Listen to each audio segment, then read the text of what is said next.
Ron Eamon Javers is in D.C. He's got the latest for us, and including, I guess, Eamon, some of those comments from the president that I guess we can't air, or at least maybe don't want to air.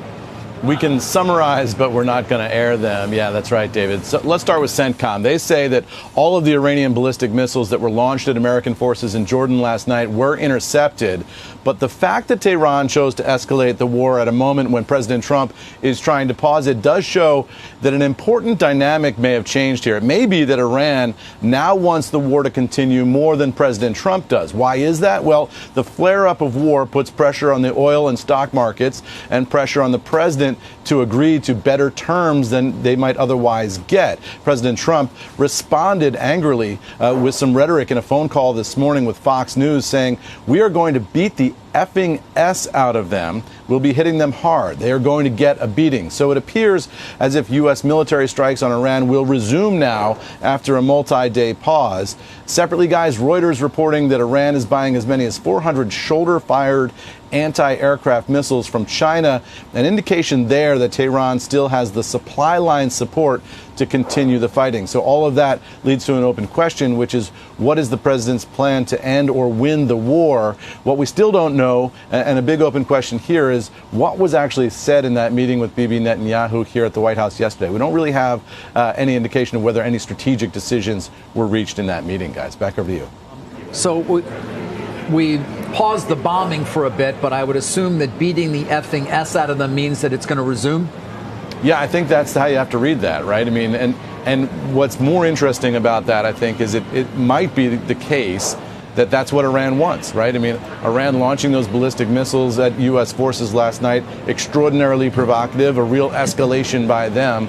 They seem to want to continue this fight, and you only want to continue the fight when you believe you have the upper hand in it. And why do they believe that? Well, I think they want to lock down their control of the Strait of Hormuz in any kind of post-war world.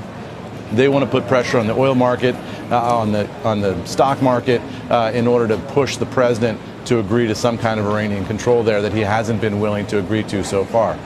We'll see whether the dynamic changes, though. Meantime, this morning, Eamon, Reuters says that now the Houthis are considering fees for tankers transiting the Red Sea, and we continue to talk about the prospect of a second front in this war. Yeah, the Houthi role here is fascinating, right? Because they're an Iranian-linked group. They're obviously, their stronghold is right near that strategic strait at the south end of the Red Sea.